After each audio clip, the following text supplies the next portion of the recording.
इंद्र ने कर्ण से कवच मांगा, लेकिन मांगने के साथ साथ इंद्र ने एक बाण भी दिया था। बोले ये बाण जिस पर चलाओगे वो मरेगा ही, चाहे कोई भी हो। वो बाण कर्ण ने बना के रखा हुआ था। भगवान कृष्ण को चिंता थी, बोले ये सारा युद्ध तो ठीक है, लेकिन जब तक कर्ण के पास वो बाण है तब तक जीत नहीं होगी। इसीलिए भगवान श्री कृष्ण ने घटोत्कच को बुलाया।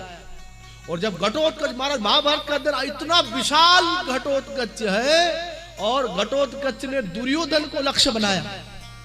किसके कहने में बनाया? ठाकुर जी के कहने। बोले और सबको तो हम मार लेंगे, तू वहां जा।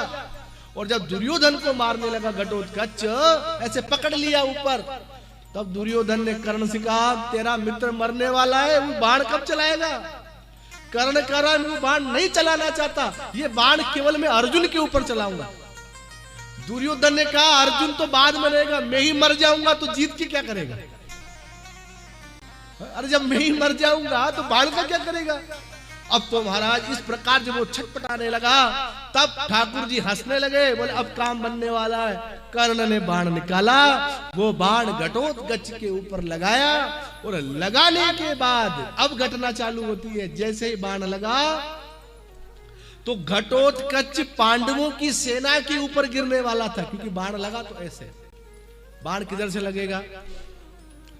अरे बाण सामने से लगेगा, तो सामने से लगेगा तो किधर गिरेगा? इधर सेना खड़ी उसी पे गिरेगा। तो भगवान ने मरते हुए घटोत्कच से भी कहा इधर मत गिर, उधर गिर, उधर। कितना सोचते हैं ठाकुर जी। अब पढ़िए महाभारत, बड़ा आनंद आएगा आपको। तो घटोत्कच मरते मरते भी लाखों कौरवों को मार के गया, लाखों कौरवों को।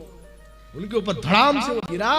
युधिष्ठिर, दुर्योधन की जान बची, कर्ण बड़ा उदास, और पांचों पांडवों की आंखों में आंसू आ गए। अरे था तो बेटा ही, अरे भीम का पुत्र था तो बेटा हुआ कि नहीं? पांचों पांडवों की आंखों में आंसू है, लेकिन ठाकुर जी नाच रहे हैं, उछल उछल के नाच रहे हैं। मेरा भक्त बच गया, मेरा भक्त बच गया। उस लीला को याद करके अर्जुन दुखी है। कहां कहां उन्होंने हमारी रक्षा न की महाराज। जिस समय द्रौपदी की सारी खींची जा रही थी, उस समय अगर कृष्ण न होते तो इतिहास घट जाता महाराज।